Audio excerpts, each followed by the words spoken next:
హైదరాబాద్లోని కూకట్పల్లి హౌసింగ్ బోర్డులో దారుణం చోటు చేసుకుంది. ఆర్థిక ఇబ్బందులు తాళలేక భార్యాభర్తలిద్దరూ గొంతు కోసుకుని ఆత్మహత్యకు పాల్పడ్డారు. ఈ ఘటనలో భర్త ఆళ్ల రామకృష్ణారెడ్డి మృతి చెందగా భార్య రమ్యకృష్ణ ప్రస్తుతం చికిత్స పొందుతోంది. అయితే ముందుగా భర్త రామకృష్ణ గొంతు కోసి ఆ తర్వాత భార్య రమకృష్ణ గొంతు కోసుకుని ఆత్మహత్యకు పాల్పడినట్లుగా పోలీసులు తెలిపారు. ఆర్థిక ఇబ్బందులు తలెత్తడంతో కుటుంబ సభ్యులు సూటిపోటి మాటలు మాట్లాడడంతో భార్యాభర్తలిద్దరూ ఆత్మహత్య చేసుకోవడానికి ప్రయత్నించారని తెలిపారు పోలీసులు. నుంచి ఒక కాల్ వచ్చిందండి. వాళ్ళని సో రామకృష్ణారెడ్డి వాళ్ళ వైఫ్ ఇద్దరు సూసైడ్ అటెంప్ట్ చేయడానికి ప్రయత్నం చేసినారు. దానిలో భాగంగానే హస్బెండ్ లాస్ట్ 4 days నుంచి కూడా కత్తి పెట్టి వాళ్ళు కోసుకోవడం జరిగింది. ఫస్ట్ చేల మీద కోసుకోవడం, తర్వాత కడుపు మీద కోసుకోవడం, తర్వాత గొంతు మీద కోసుకోవడం. అయితే ఈ అటెంప్ట్ 3-4 రోజుల నుంచి చేస్తున్నట్టు వాళ్ళు. అయితే వాళ్ళ వైఫ్ వాళ్ళ మనకు 100 కాల్ చేస్తే మన పోలీస్ సిబ్బంది వాళ్ళందరూ కూడా వచ్చిండండి. వచ్చేటప్పటికి అప్పటికే అతని హస్బెండ్ చనిపోయి కనబడ్డాడు మనకు అందులో.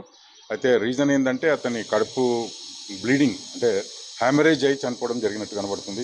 చూస్తుంటే ఆ వైఫ్ కూడా ఆమె గొంతు దగ్గర కూడా బాగానే కోసుకుంది. అయితే పూర్వాపరాలను పరిశీలిస్తే తెలిసింది ఏంటంటే వాళ్ళకు దాదాపుగా ఫైనాన్షియల్లీ ప్రాబ్లమ్స్ చాలా ఉన్నట్టు తెలుస్తున్నది. వాళ్ళు కూడా ఇంతకుముందు ఒక రెస్టారెంట్ ఒకటి పెట్టడం జరిగిందట. అందులో కూడా వాళ్ళు భారీ ఎత్తున లాస్ అయినారు.